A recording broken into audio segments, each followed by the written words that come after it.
Bonjour à tous, bienvenue à ceux qui nous visitent et bonjour à ceux qui me suivent par l'intermédiaire de la vidéo.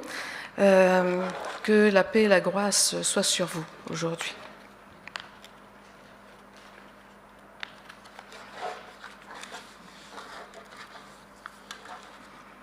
Voulez-vous repartir à zéro?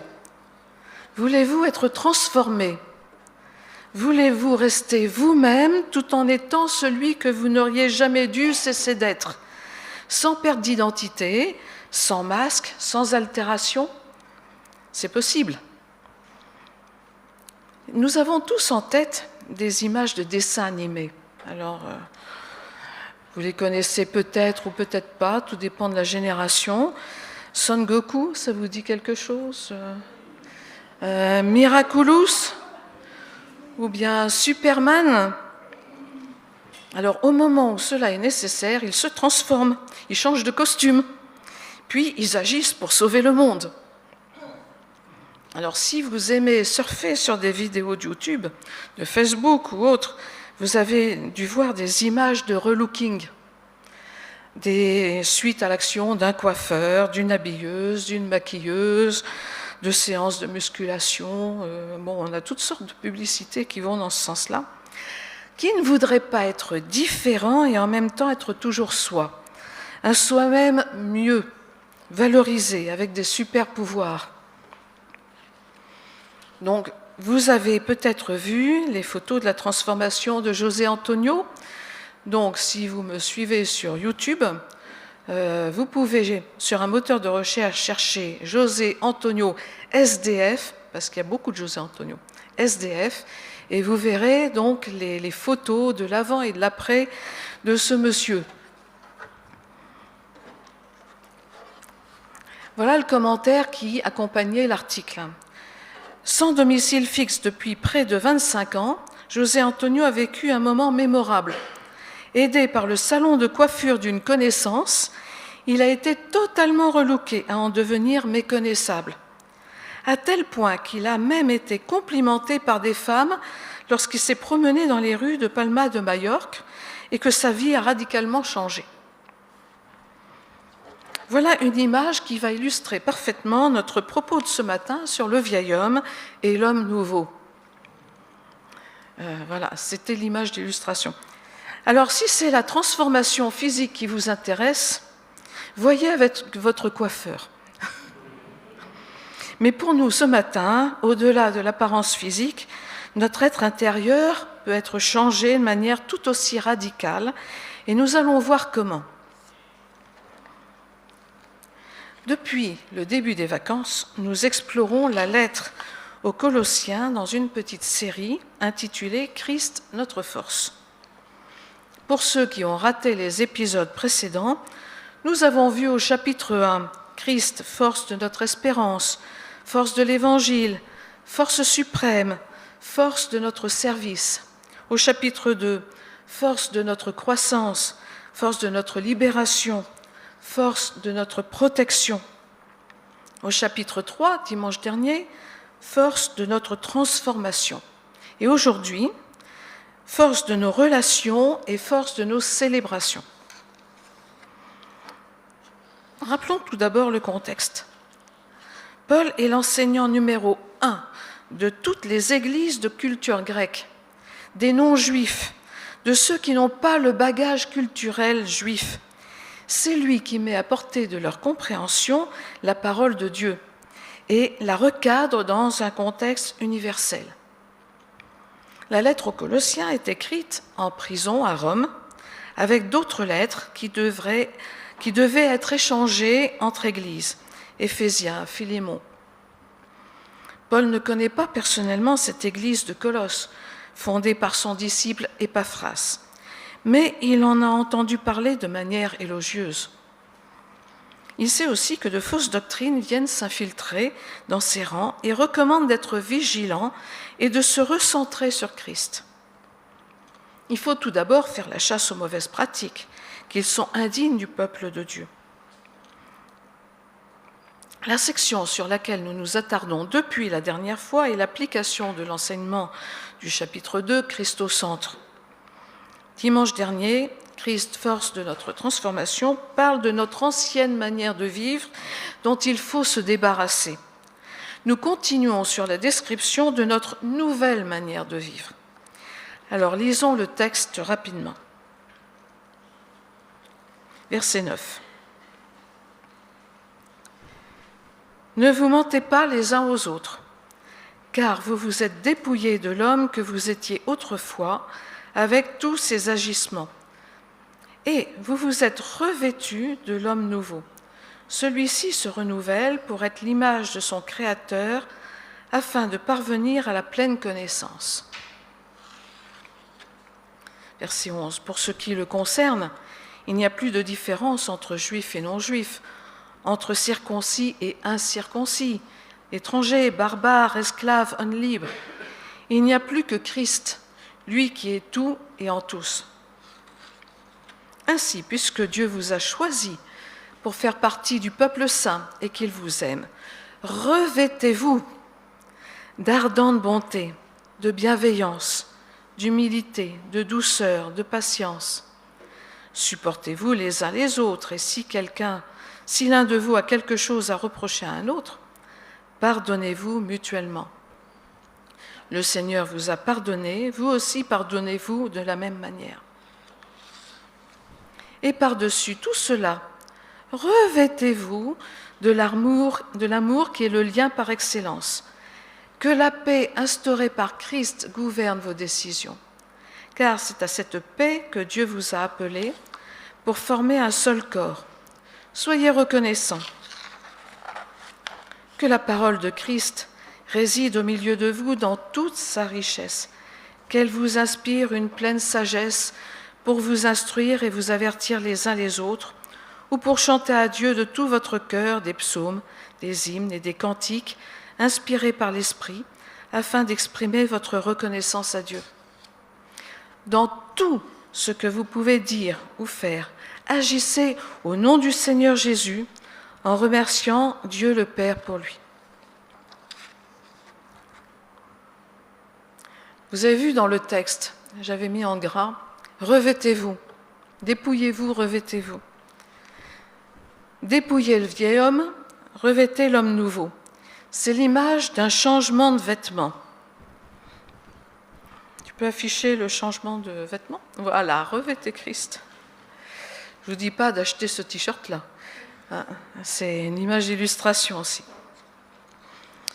Paul a l'habitude d'utiliser cette image de revêtir des vêtements, non pour des changements de vêtements, mais pour des changements d'attitude.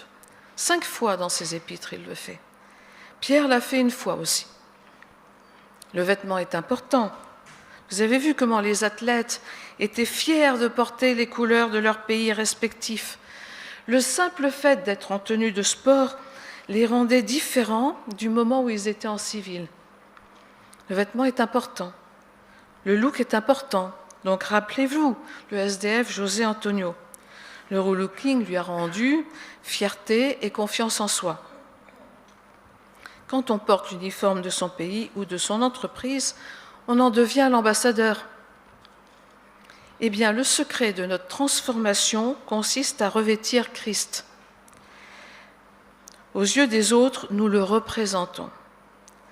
Enlevons, comme un vieux vêtement, le vieil homme. Donc dans Romains, Paul dit « Revêtez-vous du Seigneur Jésus-Christ ». Revêtez Christ comme un survêtement. Il faut, quand on vous regarde, que les autres voient Christ, avec ou sans le t-shirt.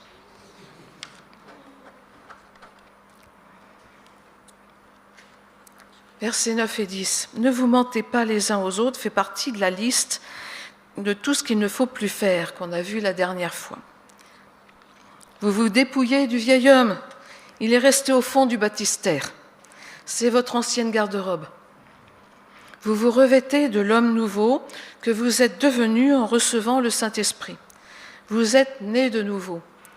Vous étiez à l'image d'Adam et Ève, mais vous devenez aussi à l'image de votre Créateur, Dieu le Père. Comme un nouveau-né, vous grandissez, vos cellules se multiplient, se renouvellent et vous apprenez. Votre but et de parvenir à la stature de l'homme adulte comme Christ. Verset 11. Tous les hommes et femmes nés de nouveau sont sur un plan d'égalité devant Dieu qui ne fait plus de différence entre non-juifs et juifs, entre les Grecs et les barbares, entre les libres et les esclaves, entre les instruits et les incultes. Tous ont le droit de venir à Christ et de faire partie du peuple de Dieu. C'est la véritable inclusion. Seule compte l'union à Christ. C'est pourquoi Christ doit être mis au centre. Et tous, nous avons revêtu Christ. Dieu ne voit que Christ quand il nous regarde. Il voit Christ.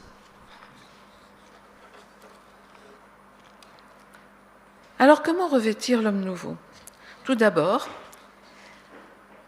c'est dans nos relations sociales que notre transformation se fait et se voit.